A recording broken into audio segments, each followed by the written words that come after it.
Okay, the association I chose to talk about today is the Theater Library Association, and this is stationed out in New York. The mission statement says, founded in 1937, Theater Library Association supports librarians and archivists affiliated with theater, dance, performance studies, popular entertainment, motion picture, and broadcasting collections. TLA promotes professional best practices in acquisition, organization, access, and preservation of performing arts resources in libraries, archives, museums, private collections, and the digital environment by producing publications, conferences, panels, and public events. TLA fosters creative and ethical use of performing arts materials to enhance research, live performance, and scholarly communication. This is a great mission statement. It really embodies what the association is all about. And a bit of history of this association.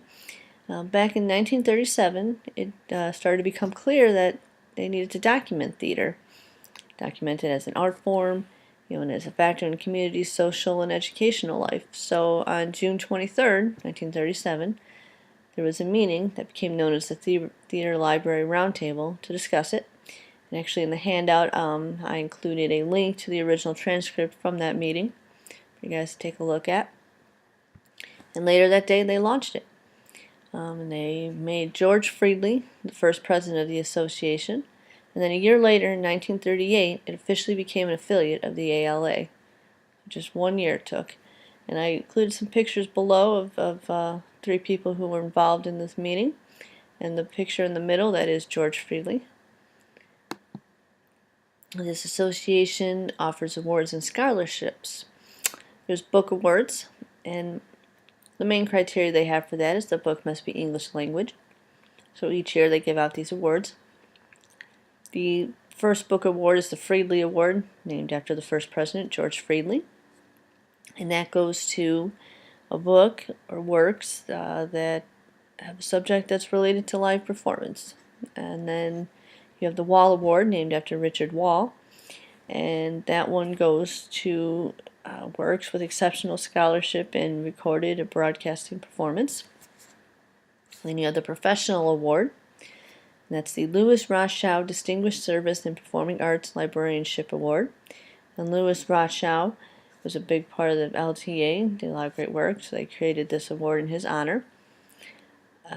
That goes to somebody who does great service to the LTA and to the association and what it's about.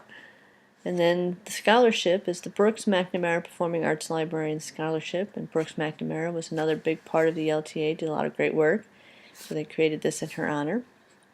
And this goes to somebody who's showing great excellence and doing great work in the MLIS program or the Archive Training Program specializing in performing arts. They get honored with this. They give that out every year.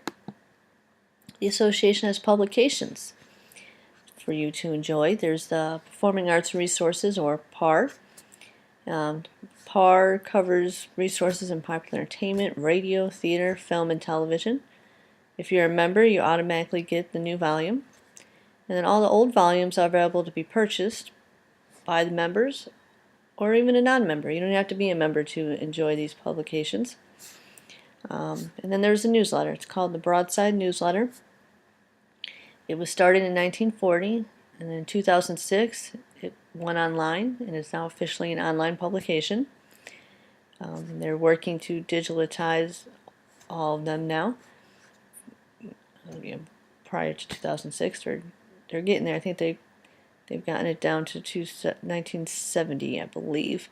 So they're working on getting the rest. And this newsletter basically is consisting of articles and news items related to exhibitions and collections, information about TLA-sponsored events, book reviews, and other items of interest in the fields of theater, film, and dance. So it definitely keeps you up to date with everything that's going on. And then Association, of course, has great resources for everybody. They have a list of performing arts libraries, archives, and museums, and they actually divide this up by region. You can see all the ones that are in the Midwest, Southwest, and then they have a category of international, so you see what performing arts ones there are around the world. It's a really nice resource. Then they give you a list of publishers that specialize in performing arts. That specialize, that's like what their main topic is, performing arts.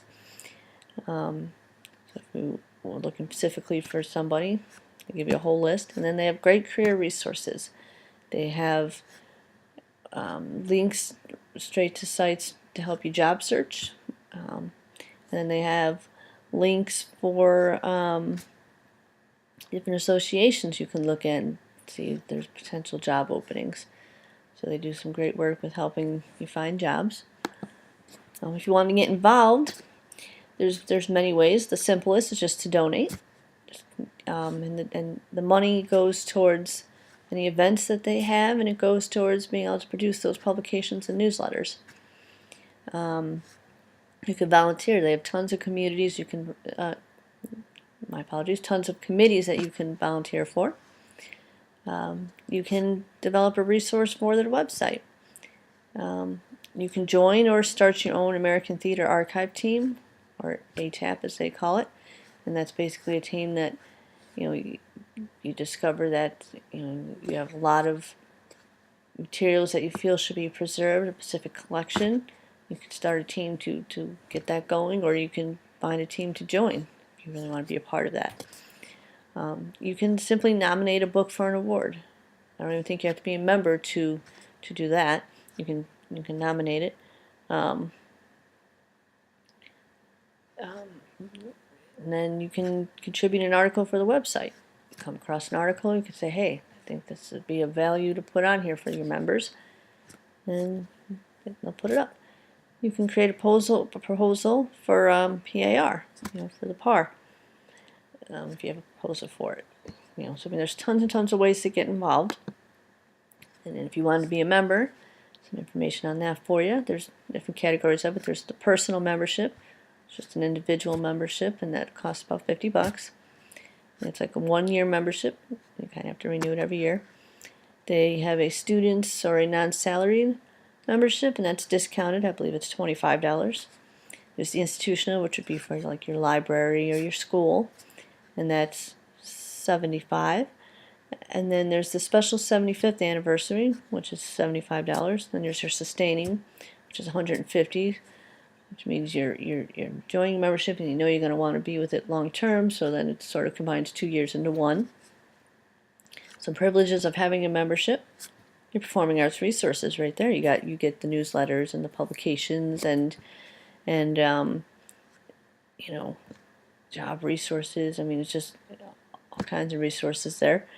There's the online membership directory. It's password protected. Once your membership, you get a password, and you go on, and it lists all the members. And there's contact information forms. So you've got this great social networking place to go.